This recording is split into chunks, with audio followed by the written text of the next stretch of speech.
Long ago in the land of Egypt, a new pharaoh ruled. He did not remember Joseph or all the good Joseph had done for Egypt.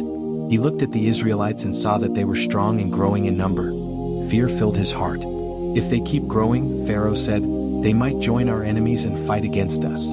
So Pharaoh made the Israelites slaves. He forced them to build cities and work in the hot sun from morning till night.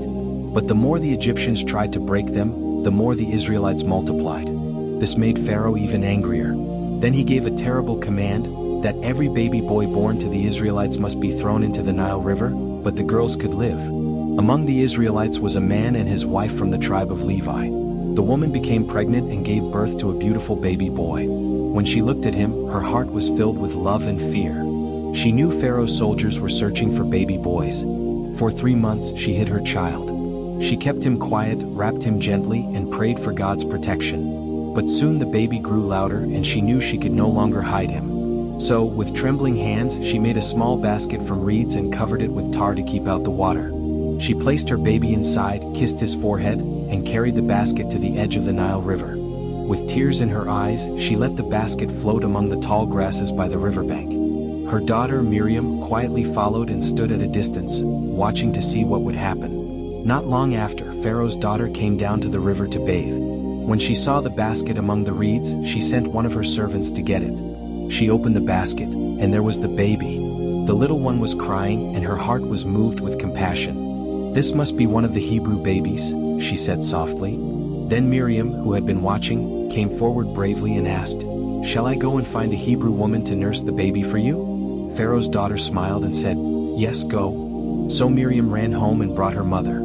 Pharaoh's daughter told her, "Take this baby and nurse him for me and I will pay you." The baby's own mother took him home again, overjoyed. She raised him until he was old enough, and then she brought him back to Pharaoh's daughter.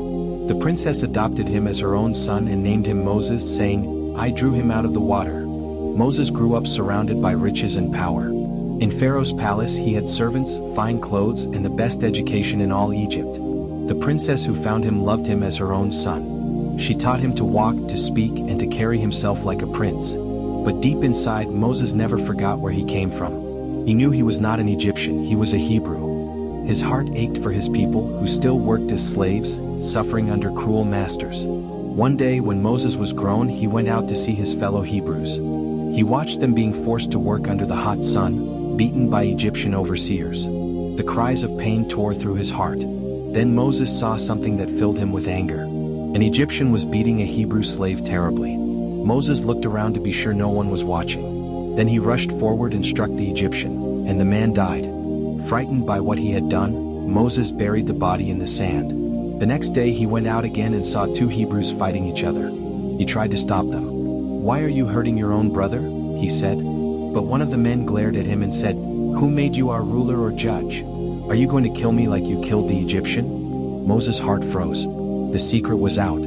Pharaoh soon heard what had happened and sent soldiers to kill him. Moses fled from Egypt, running for his life through the desert. He left behind the palace, the gold, the comfort, everything. He came to a place called Midian. There, tired and hungry, he sat by a well. In the land of Midian, Moses sat beside a well, weary from his journey. While he rested, 7 young women came to draw water for their father's sheep. But some shepherds arrived and drove them away. Seeing this, Moses stood up and defended the women. He helped them draw water and watered their flocks himself.